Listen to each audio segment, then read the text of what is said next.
భారతీయ క్రీడా అభిమానులకు shocking news. ప్రముఖ shooter, pistol coach Jaspal Rana తన 49వ ఏట కన్నుమూశారు. గుండెకి సంబంధించిన ప్రాబ్లమ్స్ తో ఆయన మరణించినట్టు తెలుస్తోంది. జస్పాల్ రాణా మరణం పట్ల ప్రధానమంత్రి నరేంద్ర మోదీ తీవ్ర విచారం వ్యక్తం చేశారు. ప్రపంచ ఆరోగ్య సంస్థ ప్రకారం ప్రపంచ వ్యాప్తంగా మరణాలకు గుండె సంబంధిత వ్యాధులే ప్రధాన కారణం. ఇటీవలి గణాంకాల ప్రకారం గుండె జబ్బులతో సంభవించే అకాల మరణాలలో 80% ఇప్పుడు మధ్య తక్కువ ఆదాయ దేశాలలోనే సంభవిస్తున్నాయి. ఈ జాబితాలో భారతదేశం వంటి దేశాలు అగ్రస్థానంలో ఉన్నాయి. సరైన ఆహారపు అలవాట్లు లేకపోవడం, నిశ్చల జీవన శైలి వల్ల కొలెస్ట్రాల్, రక్తపోటు, రక్తంలో చక్కెర స్థాయిలు పెరిగి గుండె జబ్బుల ప్రమాదం గణనీయంగా పెరుగుతోంది.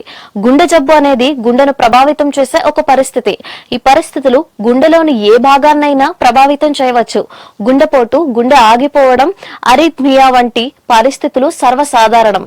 గుండె జబ్బు లక్షణాలను గుర్తించడం ద్వారా వీలైనంత త్వరగా దానిని గుర్తించి చికిత్స చేయడానికి సాయపడుతుంది.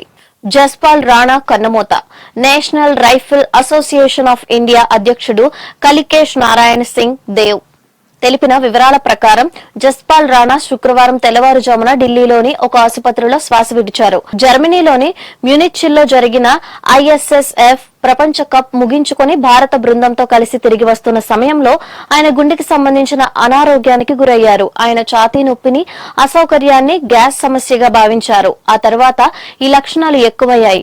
న్యూఢిల్లీలో ల్యాండ్ అయిన వెంటనే ఆయనను సాకేత్లోని మ్యాక్స్ ఆసుపత్రిలో చేర్చారు. అక్కడ ఆయన ఆరోగ్యం మరింత క్షీణించడంతో వైద్యులు స్టెంట్ వేసే ప్రక్రియను చేపట్టారు. చికిత్స పొందుతూ ఆయన తుదిశ్వాస విడిచినట్లు మ్యాక్స్ ఆసుపత్రి యాజమాన్యం ధృవీకరించింది. గుండె జబ్బు లక్షణాలు ఏంటి?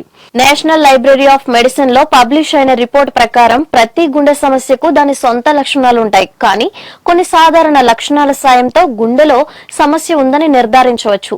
శ్వాస తీసుకోవడంలో ఇబ్బంది, గుండె దడ, వేగవంతమైన గుండె కొట్టుకోవడం, తల తిరగడం, చెమట పట్టడం, మెడ నొప్పి, అలసట, వికారం లేదా వాంతులు, శరీర దిగువ భాగంలో ముఖ్యంగా కాళ్లల్లో వాపు, గుండెల్లో మంట, ఛాతీలో ఒత్తిడి లేదా నొప్పి, వ్యాయామం చేయడంలో లేదా అధిక శారీరక శ్రమ చేయడంలో ఇబ్బంది, రాత్రిపూట నిద్ర పట్టడంలో ఇబ్బంది, జ్వరం. 45 ఏళ్ల పురుషులకు ముప్పు. 45 ఏళ్లలోపు పురుషుల్లో లక్షణాలు కనిపించని గుండె జబ్బుల ప్రమాదాలు వేగంగా పెరుగుతున్నాయి. ఇవి తరచుగా స్పష్టమైన లక్షణాలను చూపించవు.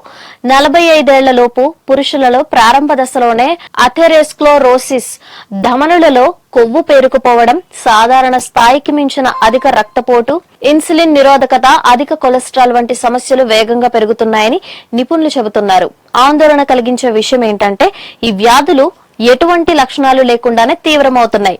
సైలెంట్ గా దాడి చేసే గుండె జబ్బులకు కారణాలు. చెడు జీవన శైలి గుండెకు ప్రమాదాన్ని కలిగిస్తుంది.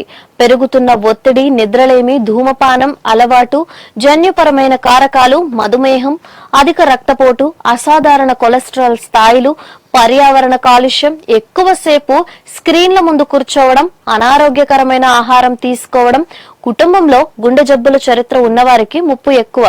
ఇవి నిశ్శబ్దంగా రక్తనాళాలను దెబ్బతీసి గుండె జబ్బులకు దారితీసే సైలెంట్ కారణాలు. ఈ సమస్యను ముందుగానే పరిష్కరించకపోతే గుండెపోటు లేదా తీవ్రమైన గుండె సమస్యల ప్రమాదం గణనీయంగా పెరుగుతోంది.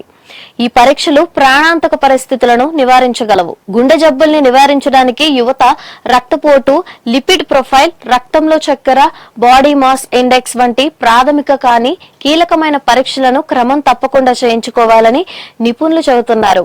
ఎలక్ట్రోకార్డియోగ్రామ్ గుండె లయలోని అసాధారణతను గుర్తించగలదు. అవసరమైతే ఎక్టోకార్డియోగ్రఫీని కూడా వైద్య నిపుణులు సిఫార్సు చేస్తారు. కొన్ని సందర్భాల్లో స్ట్రెస్ టెస్టులు, కరోనరీ కాల్షియం స్కోరింగ్ లేదా అధునాతన బ్లడ్ మార్కర్లను కూడా సిఫార్సు చేస్తారు. గుండె జబ్బుల్ని ముందుగా గుర్తించడం వల్ల సకాలంలో జీవనశైలి మార్పులు చేసుకోవచ్చు. అవసరమైతే మందులు వాడటం ప్రారంభించవచ్చు.